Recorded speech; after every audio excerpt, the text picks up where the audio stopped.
Saudamos a todos com a paz do Senhor. Desde já queremos agradecer a Deus por essa rica oportunidade de nos consagrar mais um vídeo. Desta vez, o vídeo da lição 4 da Escola Bíblica Dominical. Dons de Poder. Dons de Poder. Nesse segundo trimestre de 2021, estamos estudando dons espirituais e ministeriais, servindo a Deus e aos homens com poder extraordinário. Segundo trimestre de 2021. Desta vez nós vamos estudar a lição 4. Dons de poder. A lição, ela tem sua leitura bíblica em classe, em 1 Coríntios, capítulo 12, versículo 4, e do versículo 9 ao versículo 11. O objetivo geral é examinar os dons de poder. Objetivos específicos são 3. Primeiro, definir o significado do dom da fé. Segundo, evidenciar biblicamente os dons de curar. Terceiro, discorrer a respeito do dom de maravilhas. A lição dividida em 3 pontos. Com o seu primeiro ponto, o dom da fé, com 3 subpontos, o que significa fé. Segundo subponto, a fé como dom. Terceiro, exemplo bíblico da fé. O segundo ponto, dons de curar.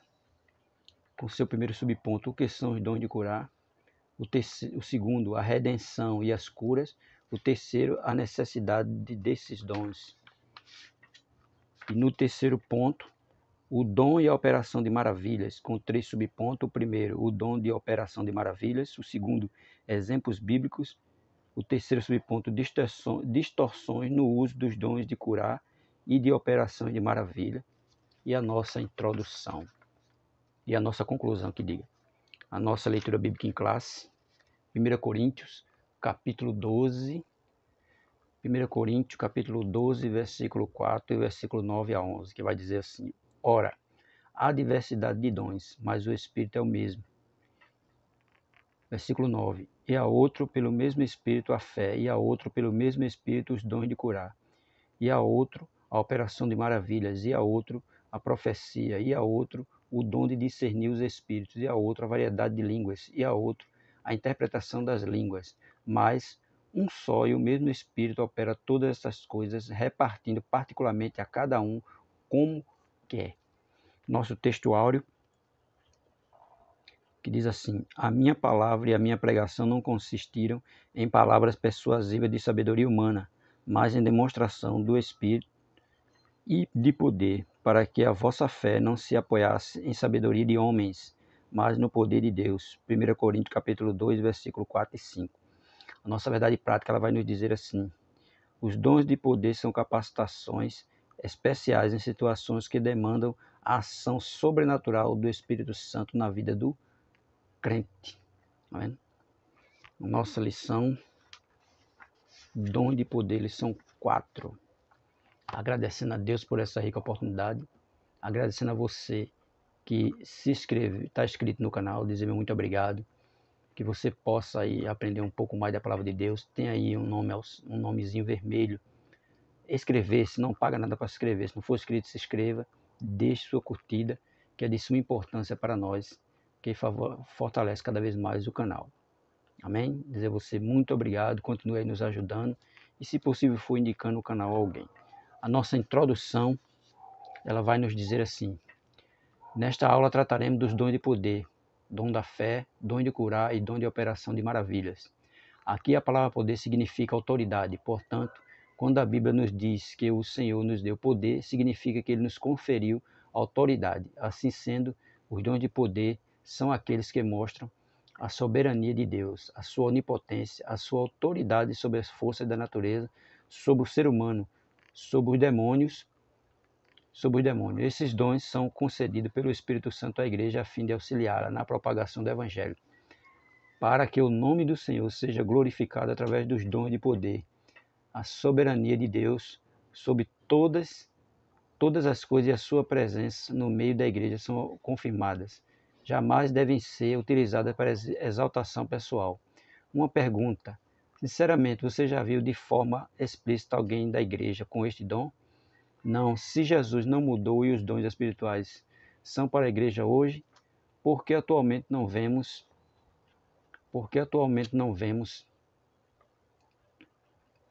as manifestações dos dons de poder em nosso ambiente com maior frequência? Entre os primeiros cristãos sobejavam dons de poder.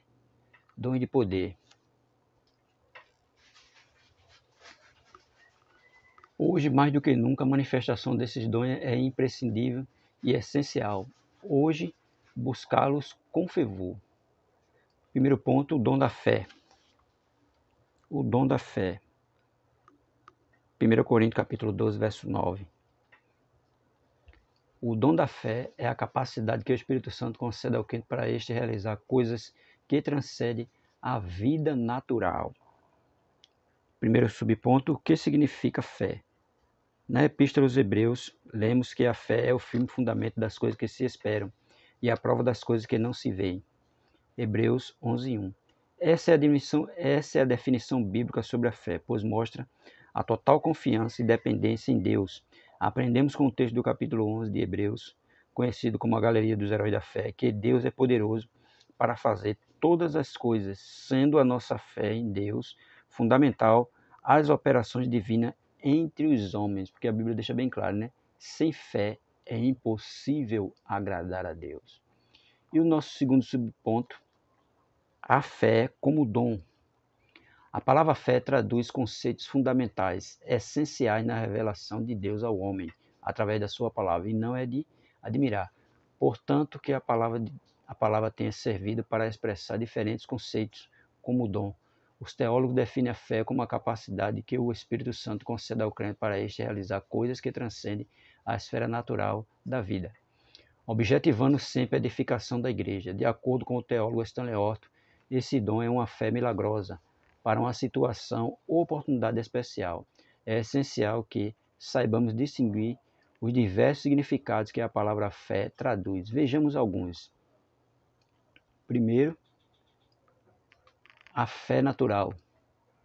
A fé natural é a chamada fé esperança, fé intelectual. Esta fé nasce com o homem, faz parte da natureza humana. Esta é a fé que dá ao homem motivação para lutar, para progredir, para superar dificuldades. Quando o homem perde a fé natural, ele cai no desânimo, perde a vontade de viver e de lutar. Aconteceu com a maioria dos chamados moradores de rua. Ela é que faz com que o homem seja um ser religioso, faz com que ele creia sempre em algo ou alguém superior a ele. Ouvindo falar de um Deus criador, com facilidade ele crê na sua existência. Tu crês que há um só Deus? Faze bem, Tiago 2,19. Ou seja, nisto não há nada de excepcional. E Tiago acrescenta, também os demônios creem e estremecem, e significa que ter uma fé apenas teórica não representa muita coisa. Ter uma fé teórica não representa muita coisa, porque essa fé teórica ela não motiva ele a melhorar em nada, a não ser somente ter uma fé que não transforma, que não muda, que não faz ele mudar na sua essência. Então ele tem que ter uma fé que faça com que ele mude, que ele cresça, que ele subsista, que ele exista e exista de forma a ter um crescimento tanto material como espiritual, né? E essa fé ela tem que ser motivada e tem que ser buscada. Aí ele vai dizer, a fé natural. A fé natural não leva o homem a Deus e nem traz Deus ao homem. A fé natural não pode se transformar em fé espiritual. Ela só atua na esfera material. Ela não pode ajudar o homem a compreender e adquirir os bens espirituais. Ela não pode ser definida como firme fundamento das coisas que se esperam, Hebreus 11:1, porque está sujeita às falhas. Dentre os exemplos da fé natural, podemos citar a do agricultor ou lavrador. Se o agricultor não tiver a fé natural, ele não semeia, conforme afirmou Salomão. Quem observa o vento nunca semeará, o que olha para as nuvens nunca cegará. Eclesiastes capítulo 12, verso 4. Que ele vai ficar o tempo todo só olhando, e não tem motivação para fazer nada. Então essa fé natural dele não leva ele muitas vezes a fazer nada, né? Só leva ele a ficar muitas vezes só parado. Aí, isso significa que o agricultor não pode ficar na dependência do tempo. Se vai chover ou fazer sol. O tempo passa e ele tem que acreditar, ter fé, lançar a semente, crer que haverá uma colheita abundante e esperar. Mas nada pode lhe garantir que haverá colheita. A fé natural. A fé natural não se apoia num firme fundamento. Logo, pode falhar. Uma praga, a falta ou excesso de chuva pode prejudicar e até destruir toda a colheita. Isso diferencia muito da fé espiritual, que é o firme fundamento das coisas que se esperam e a prova das coisas que não se vê. Hebreus 11:1. A fé espiritual só pode ser percebida como o dom de Deus através de sua palavra. Isso acontece no momento da conversão ou do novo nascimento. Somente o homem nascido de novo possui a fé espiritual. Só o homem nascido de novo é que tem a fé espiritual, né? O homem que não nasceu de novo, ele só tem a fé natural. Outro ponto, a fé salvífica. A fé salvífica é a crença que Jesus é o único e suficiente Senhor e Salvador de nossas vidas. Quando alguém dá crédito à pregação do Evangelho, considera-se um pecador, se arrepende dos seus pecados, crê que Jesus pode perdoá-lo e submete à vontade de Deus, crendo que Jesus pode dar-lhe a vida eterna e levá-lo ao céu. Age com a fé salvadora ou a fé salvífica. Esta fé não nasce no homem, mas é um dom de Deus, Efésios 2:8. E se origina no ouvir a palavra de Deus, Romanos 10:17. Através da palavra de Deus, Romanos 10:17. O Espírito Santo convence o homem do pecado, da morte e do juízo, Evangelho de João, capítulo 16, versículo 8-11. E desse modo o homem crê, e mediante esta fé é justificado, Romanos 5:1. Ou seja, posto numa posição de justo diante de Deus, o que lhe permite ter paz, isto é, comunhão com Deus, sendo vivificado em Cristo.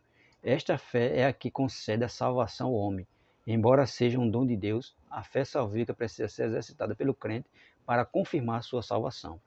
É isso, porque mesmo ele tendo a fé salvífica, se ele não ativá-la, né, ele não vai confirmar a sua salvação. Então não basta somente ter fé, tem que agir, tem que se mover, tem que buscar cada vez mais a presença de Cristo, que é para que essa fé salvífica seja ativa e não seja uma fé natural, que é uma fé que não leva o homem a Deus.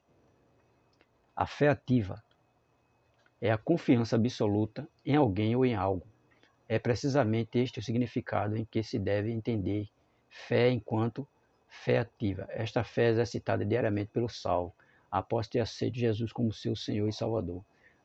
Trata-se da atitude de confiança em Deus, de crédito à sua palavra, às suas promessas. Somente podemos dizer que temos fé se dermos crédito à palavra de Deus. E dar crédito à palavra de Deus é fazer o que Ele manda ali. Esta fé é o combustível que nos leva a caminhar em direção a Jerusalém Celestial. É o elemento que nos faz superar todos os obstáculos e a enxergar as circunstâncias sob o prisma espiritual. Foi esta fé que fez com que os antigos vencessem todas as dificuldades, como nos mostra o escritor aos Hebreus no capítulo da fé, capítulo 11 da Epístola dos Hebreus. É esta fé que nos faz vencer o mundo, 1 João capítulo 5, versículo 4. É a fé ativa, uma fé que não está parada, uma fé que não está morta, mas é uma fé ativa que faz com que o crente continue lutando todos os dias para alcançar o céu. Outro ponto de fé, a fé morta. Tiago, capítulo 2, versículo 14-17. Quais são as características de uma fé morta? O reverendo Hernando Dias Lopes, em seu livro Tiago, Transformando Provas em Triunfo, classifica as características de uma fé morta da seguinte maneira. É uma fé que não desemboca em vida santa. A fé morta está divorciada da prática da piedade. Há um hiato, um abismo entre o que a pessoa professa e o que a pessoa vive. Ela crê na verdade, mas não é transformada por essa verdade.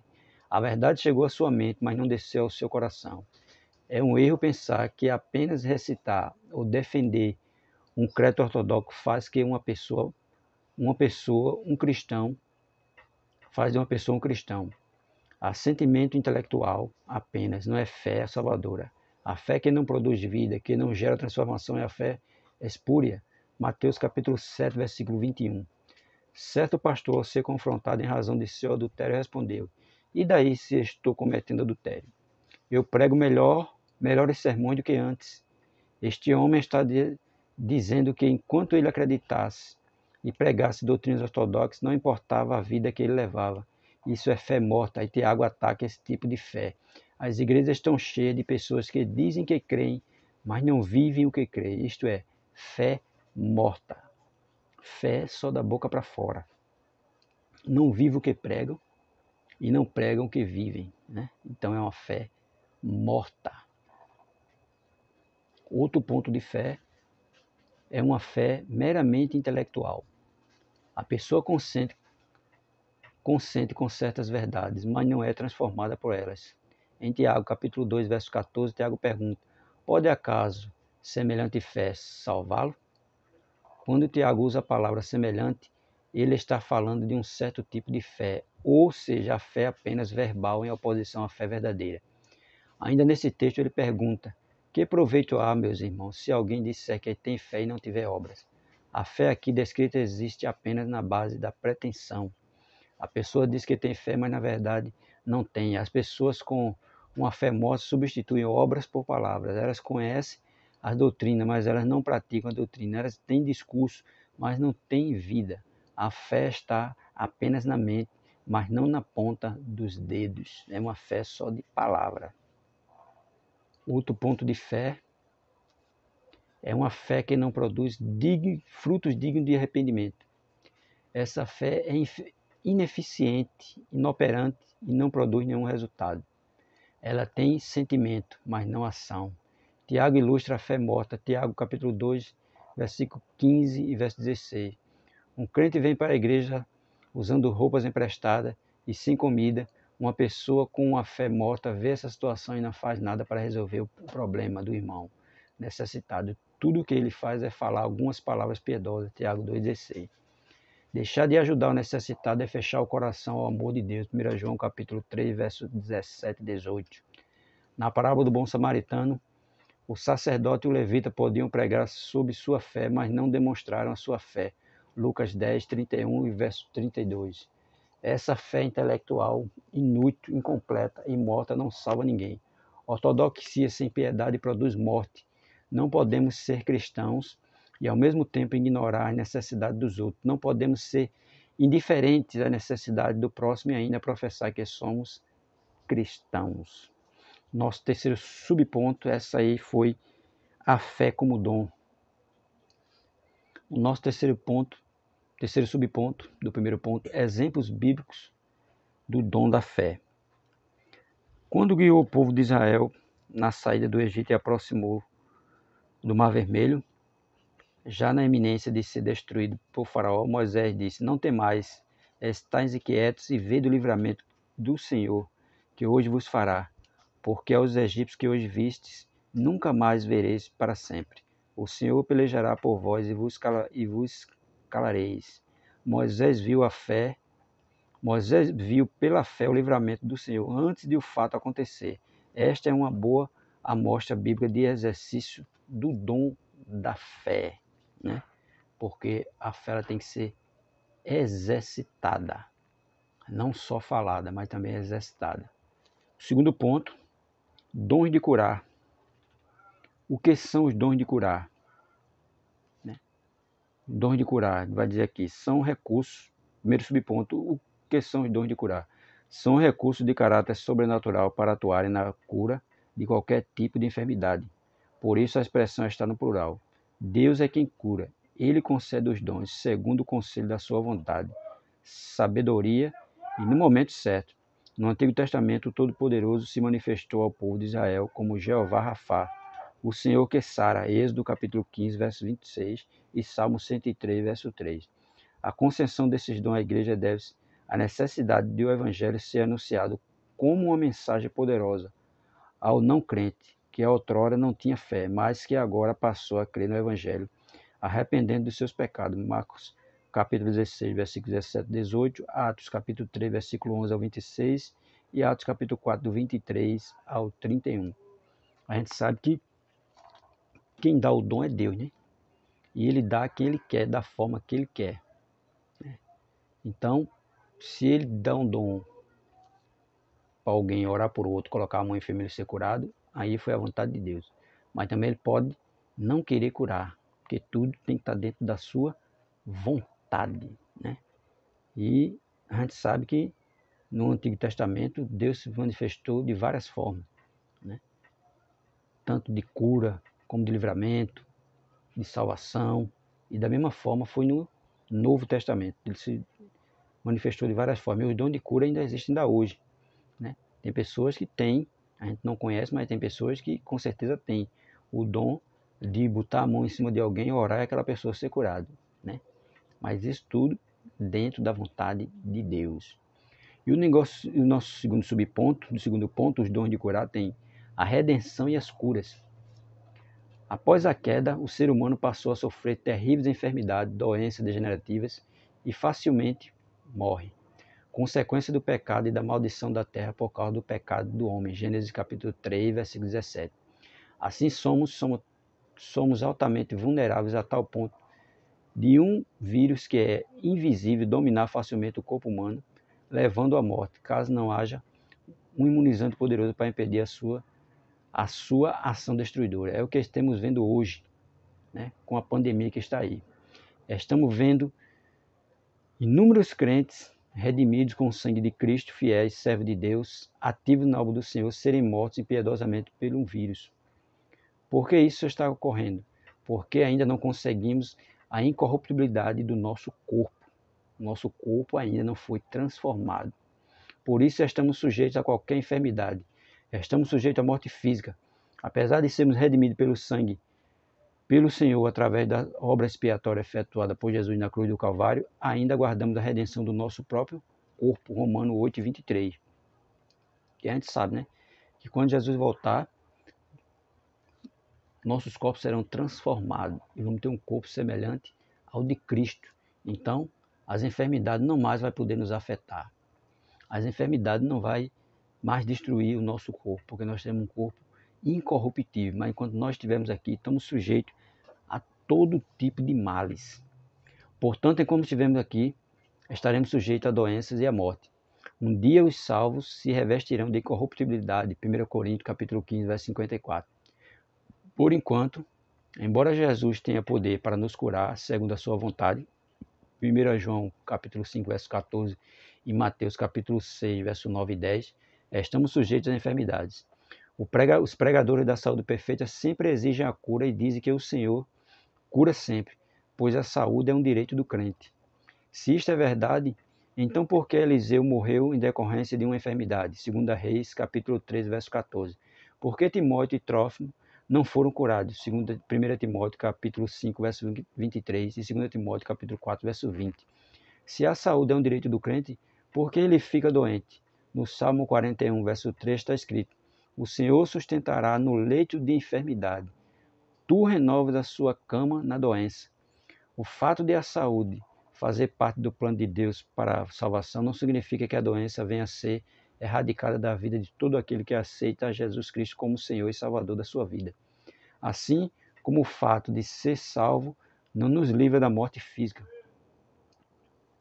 Não nos livra da morte física, né? Porque a gente sabe, nós estamos nesse mundo, enquanto estivermos aqui, né, nós vamos passar por vários tipos de enfermidade. Nós vamos passar por vários tipos de doenças, né? E por isso que ele vai dizer, né, se nós estamos aqui, porque ele não nos livra das doenças? Porque tudo tem que estar dentro da vontade dele, né? Tudo tem que estar dentro da vontade dele. É por isso que ele diz, a doença ainda venha a ser erradicada de todo aquele que aceita Jesus Cristo, né, como Senhor e Salvador da sua vida. Assim como o fato de ser salvo não nos livra da morte física, consequência praticamente inevitável do pecado e que acomete tanto os salvos quanto os ímpios.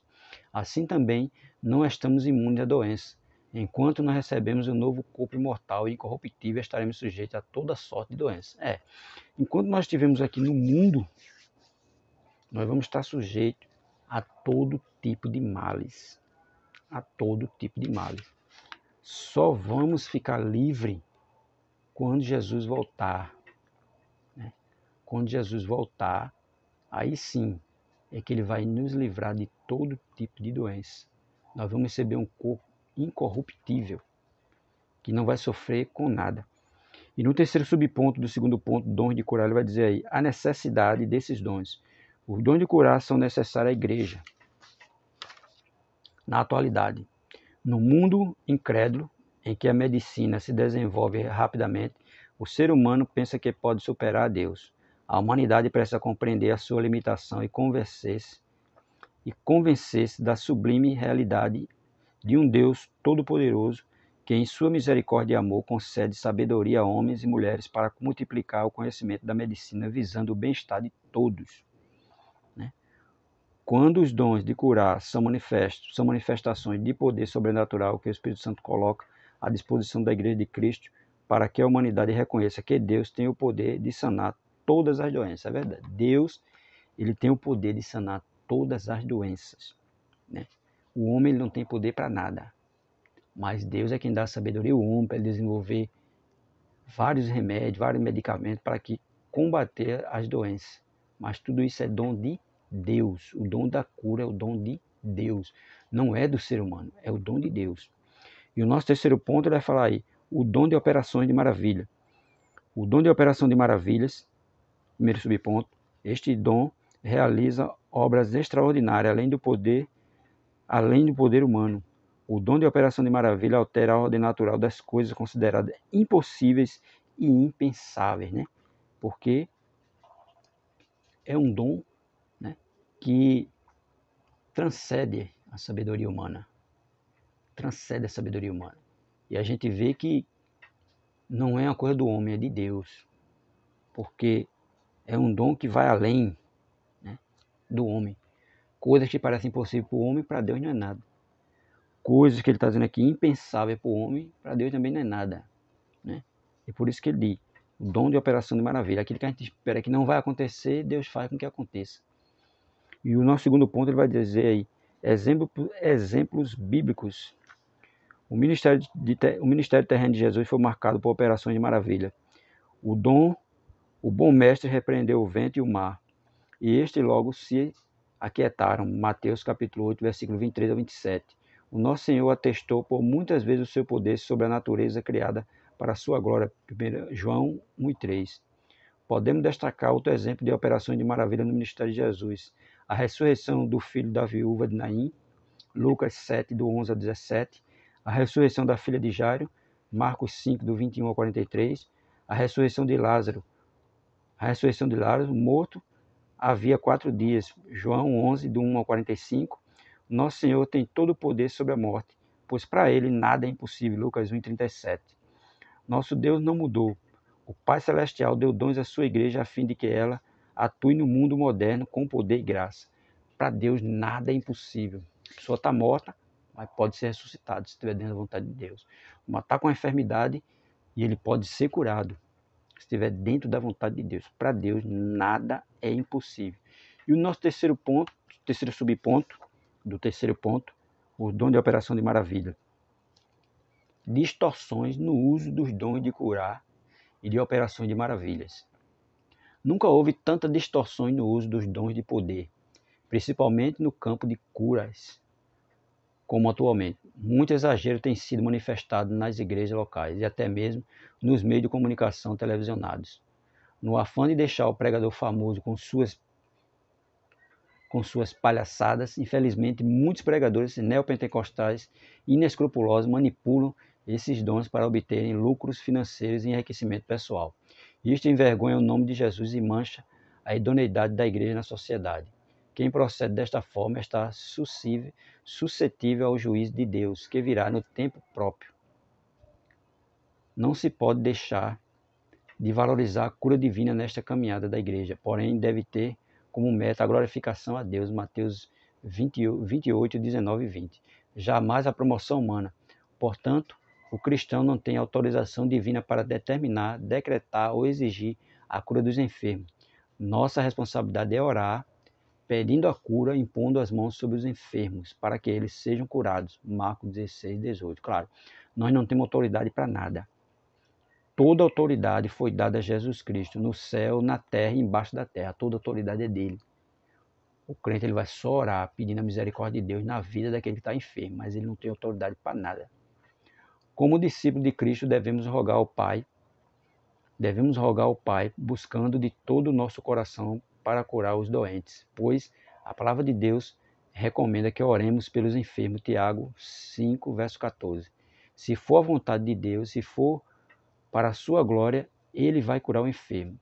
Certa feita, Jesus viu um homem cego de nascença e os discípulos lhe perguntaram, dizendo: Rabi, quem pecou este ou os seus pais para que nascesse cego? Jesus respondeu: Nem ele pecou, nem seus pais, mas foi para que se manifestasse nele a glória de Deus. Evangelho de João, capítulo 9, versículo de 1 a 3. Veja que ali foi para se manifestar a glória de Deus na vida daquela pessoa. Mas ele não tinha pecado, porque na antiguidade, quando alguém estava com alguma enfermidade ou com alguma doença, né, era porque ele estava em pecado, mas não é assim. Ali era a vontade de Deus.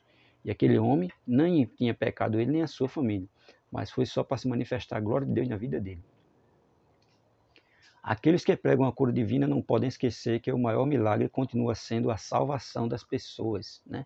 O maior milagre que Jesus nos deu foi perdoar todos os nossos pecados e escrever o nosso nome no livro da vida. Por isso a mensagem mais urgente e necessária é: o tempo está cumprido e o reino de Deus está próximo. Arrependei-vos e crede no Evangelho. Marcos 1:15.